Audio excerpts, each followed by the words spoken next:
I don't think that's supposed to look like that.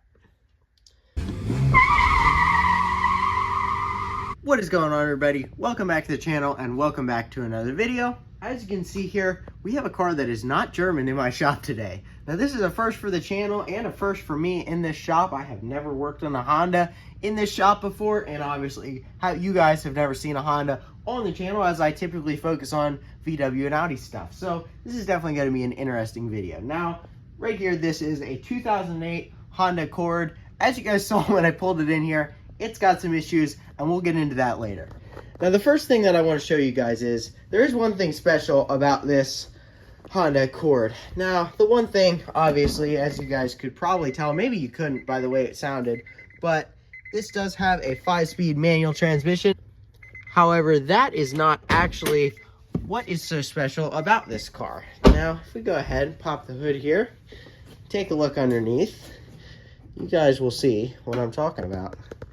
So this car actually has a K24 in it, which in the Honda community, this is definitely one of a highly regarded motor in that community from what I've read and what I'm told. Now, obviously, I don't really know much about Hondas, but what I do know is the K-Series is definitely something that people talk about, and the fact that this car has one and a manual transmission is pretty cool. Now, truth be told, I am actually quite excited to do this work on this car and get this thing working in together. Now, again, like I said, I don't know much about Hondas, but I do know about the K-Series, and I'm definitely interested to see what we're talking about with this VTEC, and we'll see how this VTEC feels and how this thing runs. So I'm really excited to experience this for the first time, and you guys are going to come along for that. So this is definitely going to be a fun video overall, and is going to be a learning experience for me, and hopefully for you guys, if I can manage to tell you guys how to do this clutch job. Now, I don't know what I'm doing, but as I said, this thing needs a clutch. So if you couldn't tell, obviously, a manual transmission, when I pulled it in here, is not supposed to sound like that at all.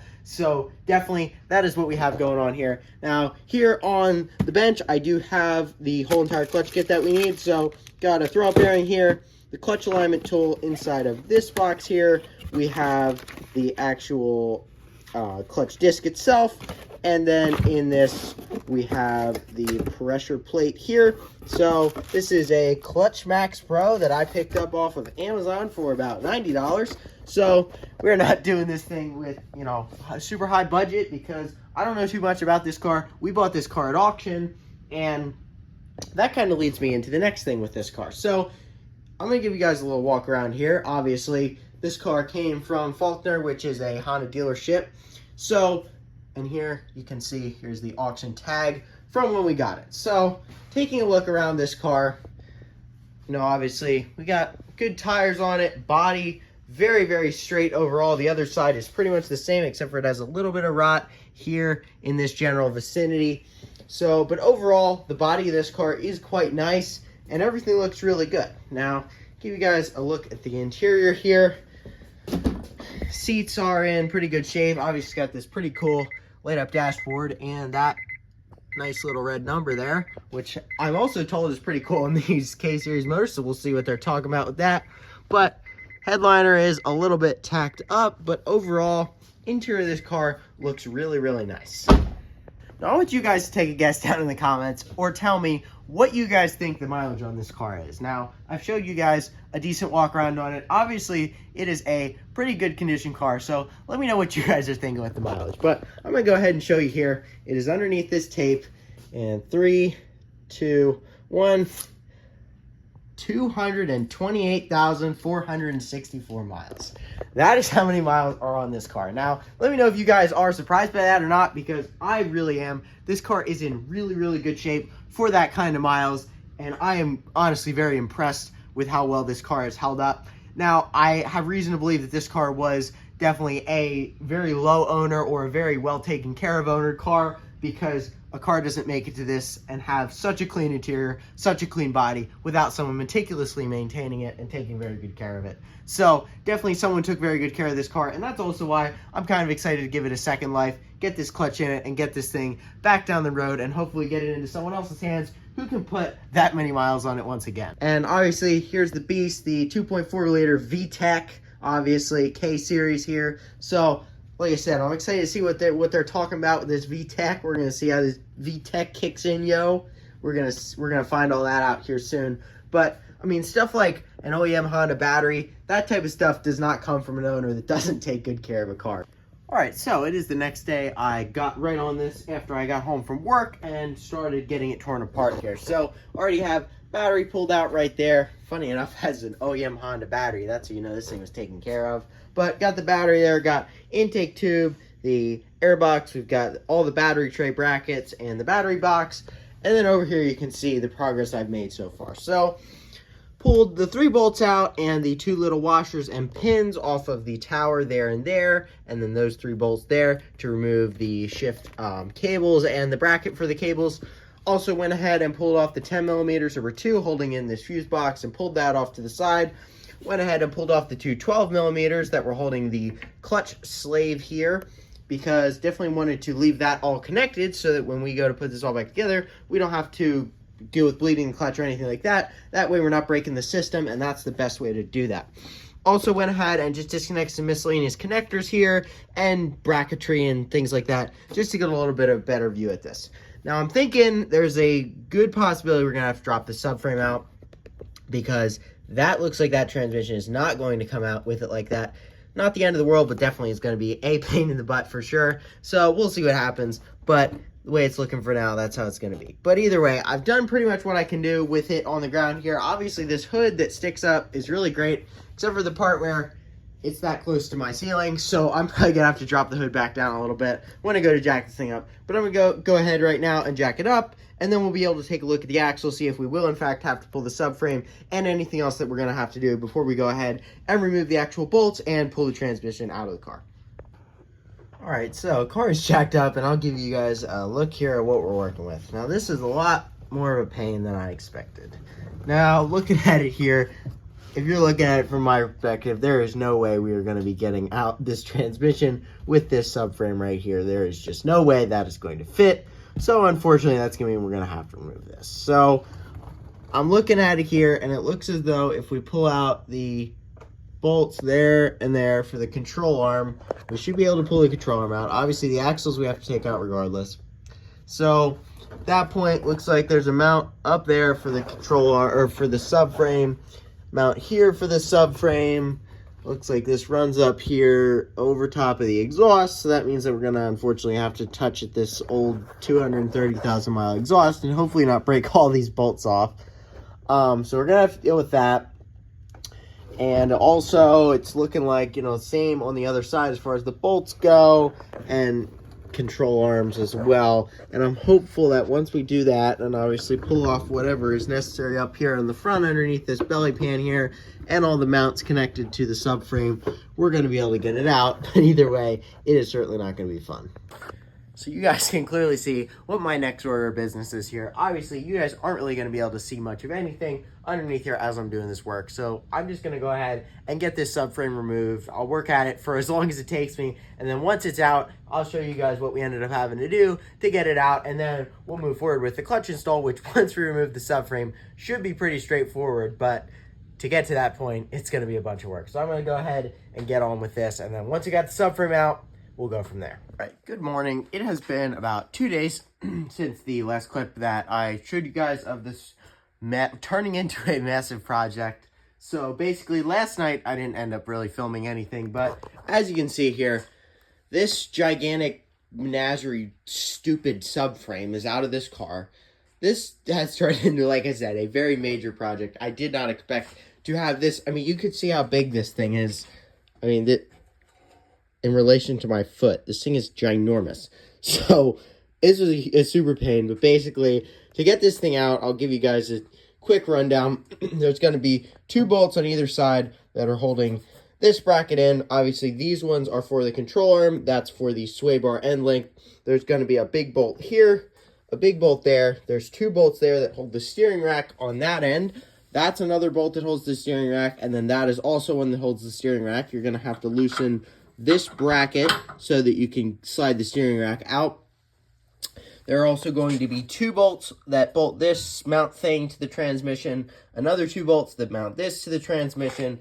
Obviously there and under there is going to be where your controller mounts on the other side. Now there's going to be 4 bolts that hold the bracket for the motor mount down in there. There's 4 bolts that hold that bracket onto there, and then there's also going to be 1, 2, 3, 4 bolts that come in from the underside that hold the rear mount bracket to the subframe as well. Now there's also a bunch of miscellaneous clips for power steering lines. There's some brackets on the back, some heat shields you have to take off. Just overall, generally a disaster, to put it in the most simple terms, but basically that's the lowdown of the bolts you have to take out to get this stupid thing out of here.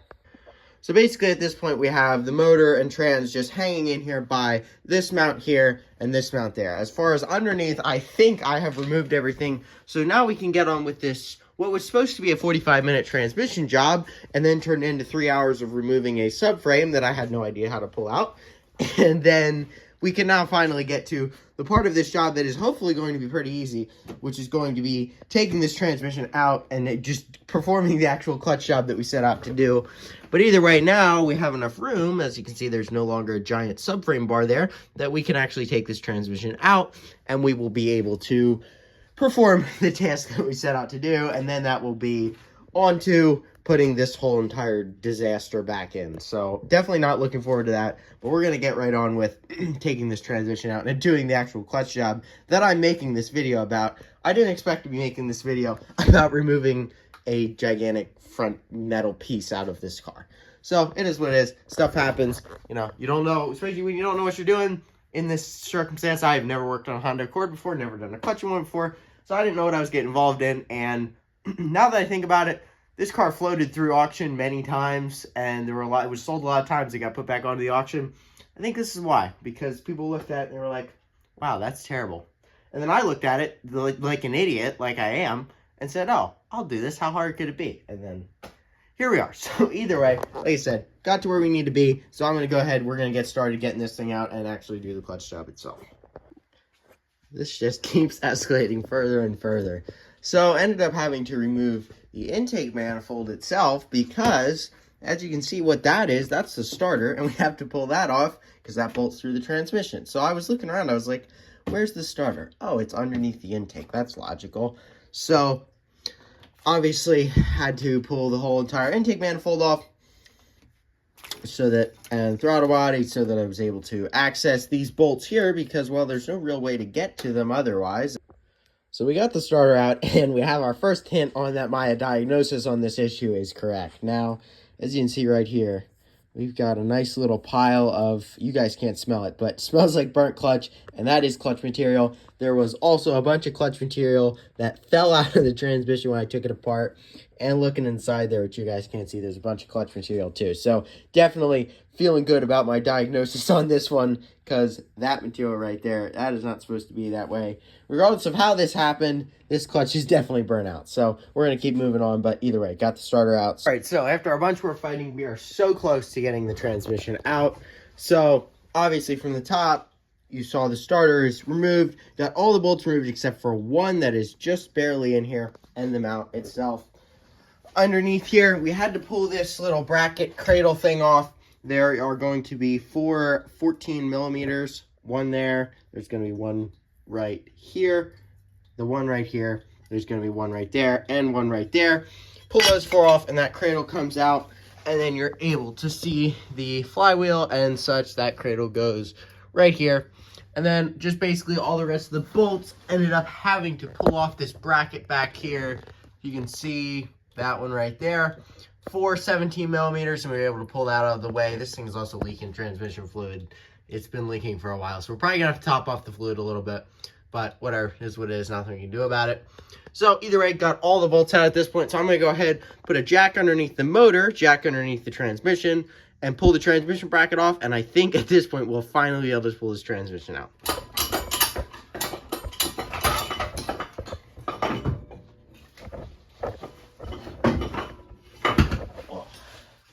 There we go. All right, so it's an absolute train wreck in here, and I do apologize. I'm learning a lot with this project, and it turned into way more than I expected. This car doesn't fit in the garage quite as well for a job such as this. I didn't expect to be pulling a subframe, so kind of jammed up the works. But either way, we're working with it. Here we got transmission out, and like I said, I found the issue, and here it is. So, yeah, that's not supposed to look like that at all.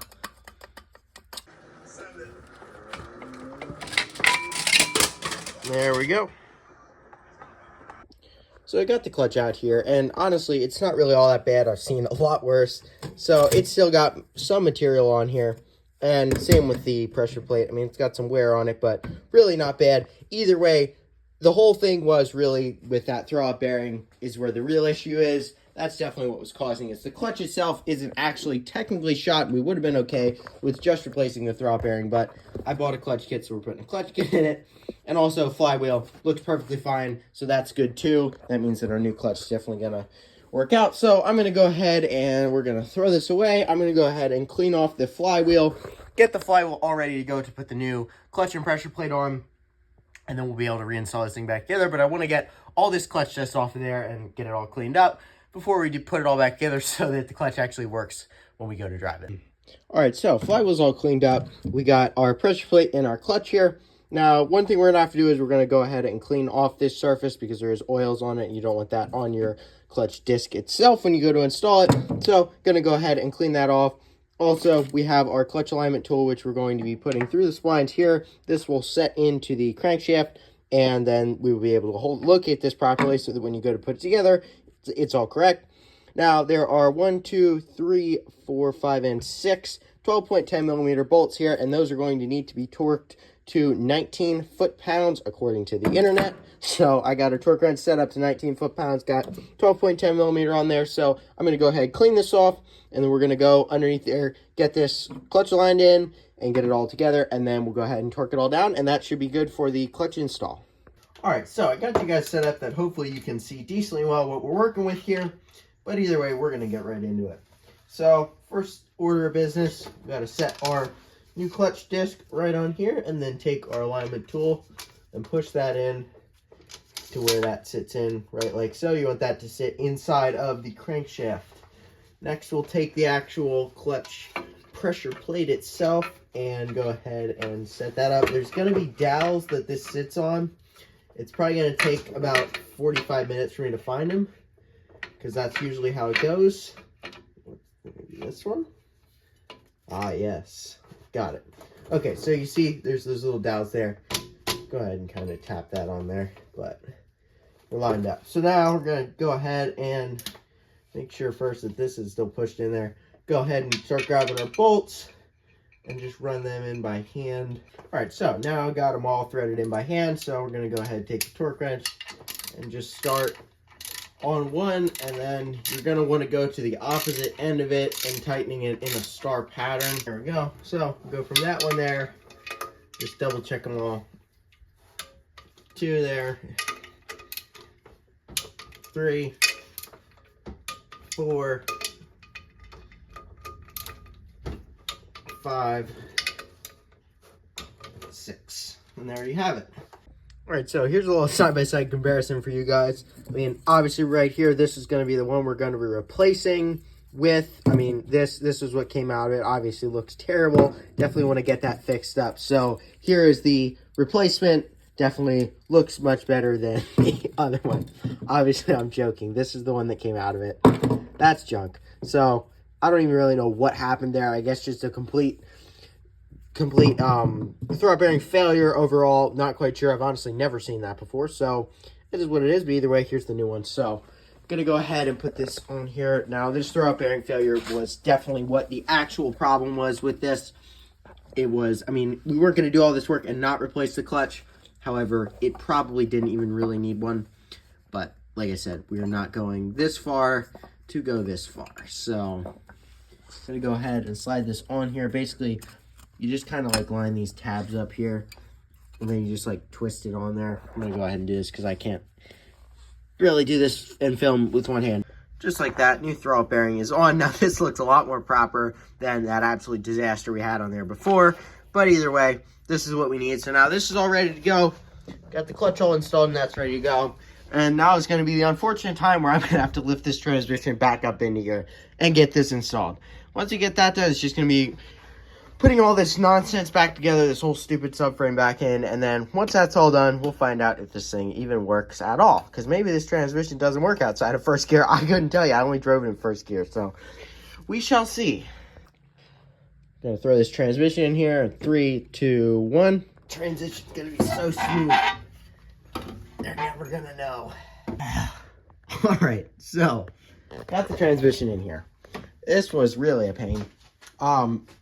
Overall, just, you know, kind of generally sucks because of the way that it is to put transmissions in. It wasn't really anything specific to this car, just was kind of terrible. But either way, we got it in, and you may notice I did do two things. The one thing that I did was I put the 2 bolts in right there for the clutch sleeve and hooked that up to the clutch arm. The second thing that I did, which you guys didn't see, is I went on here onto that bolt and I turned this motor over. Now, I did those two things for one reason. Now, for one, this car is as much taken apart as it's going to be. The transmission's in, but it is the farthest from going back together as it can be. So I want to make sure that, A, I didn't pinch something in the trans or do something stupid with the splines that the clutch is not going to turn, or B, that the clutch isn't going to work. So the first thing I did was I turned it over and made sure that nothing was locked in anything and that it was able to turn over freely. And I also looked into the axle flanges and I was able to see that they were turning when I turned the motor over, which basically says that this thing is turning properly.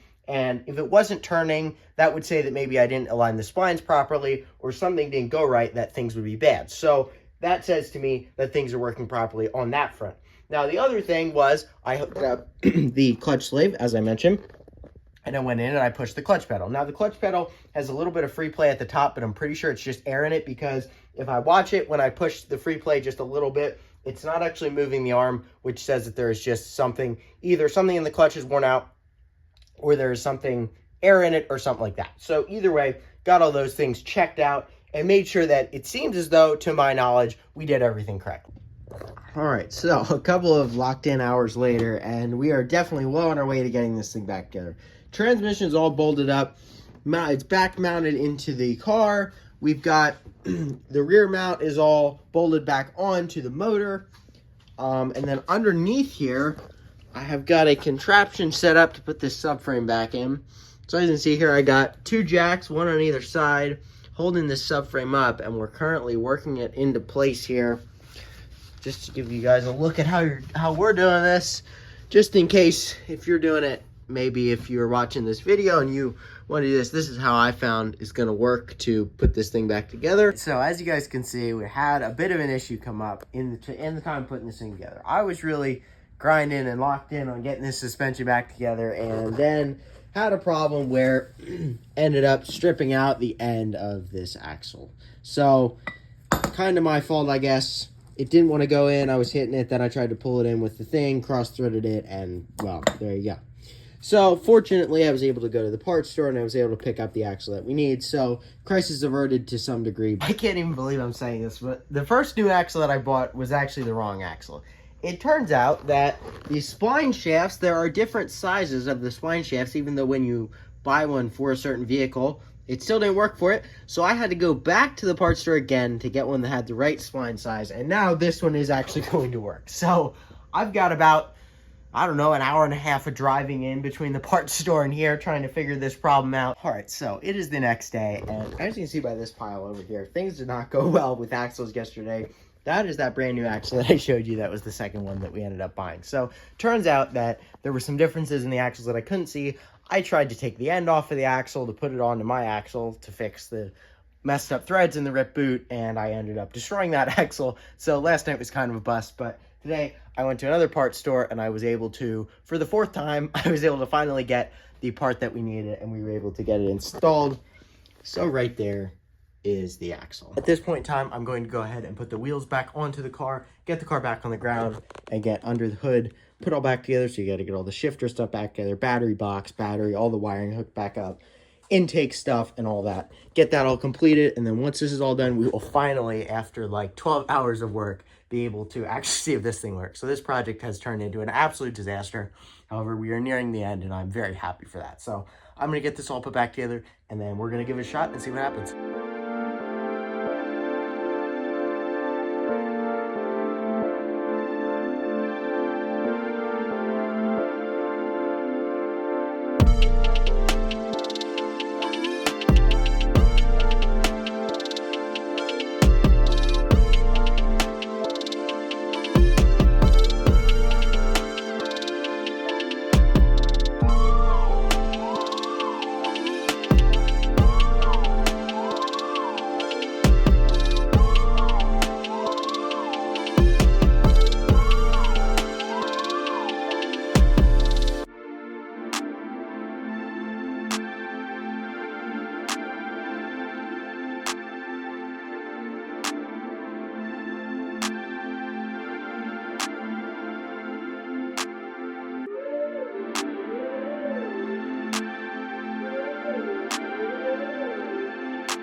right, everything's back together and it's all back on the ground. So it's time to give it its first start and see if this thing even turns on.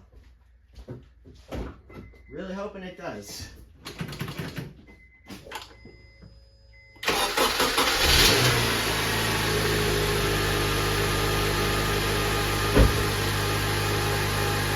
Oh yeah. Not only is it running, but that horrible noise is gone.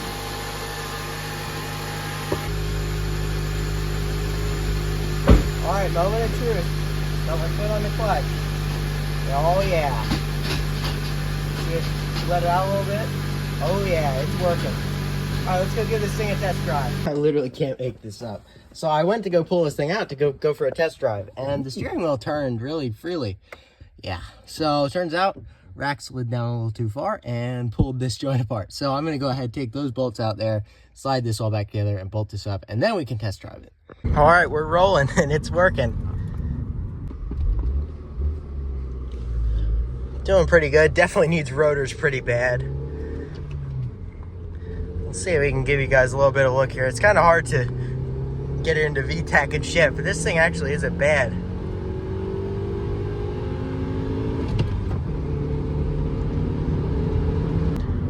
Overall, I'm honestly kind of surprised with this car. Like it, I mean, number one, the AC is working. The car's very comfortable to drive. No dash lights at 228,000 miles. And really my only complaint is the fact that the thing shakes like it's about to fall apart when you hit the brakes, which I'm pretty sure is due to the fact that it's got some bad rotors. And here, I'll give you guys a feel of that. You might not be able to hear it, but the thing is definitely shaking pretty violently. So gonna take a look at those rotors, because that's definitely what it feels like in my experience. There you guys can see the steering wheel shaking. This is definitely an issue. I don't want to have to look into that.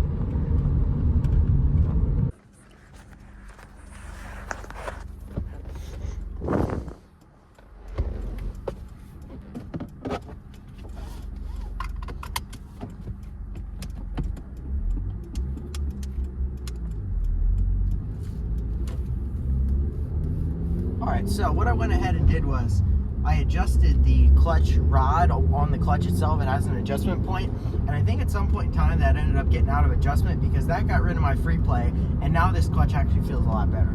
It was feeling a little bit weird from the, you know, being out of it. It was just engaging way too high, and it would occasionally be hard to get into gear. Even after we bled it, it got better, but it was still not ideal. Now, definitely feeling a normal engagement point, and it actually wants to shift quite nice. So now it may actually be a little bit nicer shifting when we're out driving it as well, because it actually wants to go into gear. So it was a bit of a concern for me because I was like, oh, I don't know what's going on, but there's an adjustment screw and it was back the whole way in. So I'm pretty sure what happened is it rattled loose over time. Again, this car is 230,000 miles, so I think over time it ended up rattling, ended up allowing it to come in, because obviously I knew this thing didn't have a bad clutch, as it's literally brand new. We've just put it in 20 miles ago or so, so that definitely was not the issue. But now it's definitely feeling a lot better, so got to do a little bit more driving. But it would be like hard to put into first gear occasionally and stuff, so that was kind of an issue.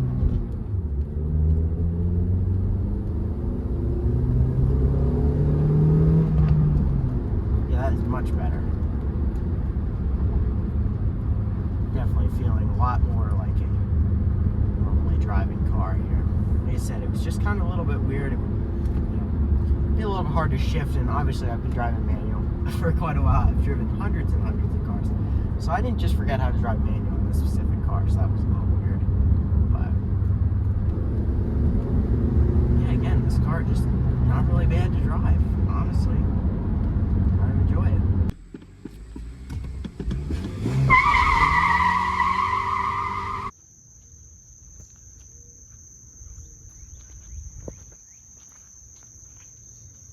There you guys have it.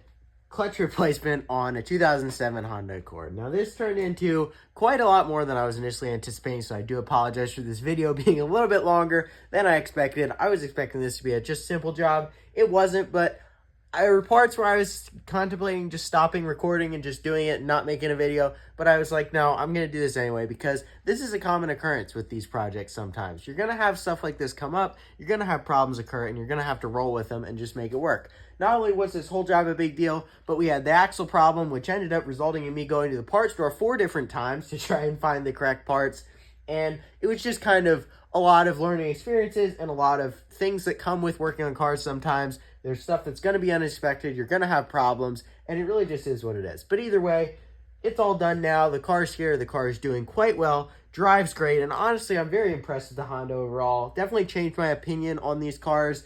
Not that they're fast, not that they're anything special, but that's what I like about them, and that's what's really fun. It's fun to just get in a car that is just kind of bare bones and just go, especially with the 5-speed manual in this car, cloth interior, nothing special, no digital dash, no nothing. It is just a straight car that you just go and drive, and there's definitely something to be said about that, especially these days with all the screens and everything like that. It's definitely cool to just drive cars that are just not like that, and this car, it's just fun to drive because it's got some decent power. The K-Series is fun to drive with the RPMs it's got, and just overall, it's not a bad car. But either way, I hope you all either A, learned something, or B, had a good time watching me struggle with this project and overcome the obstacles that came up.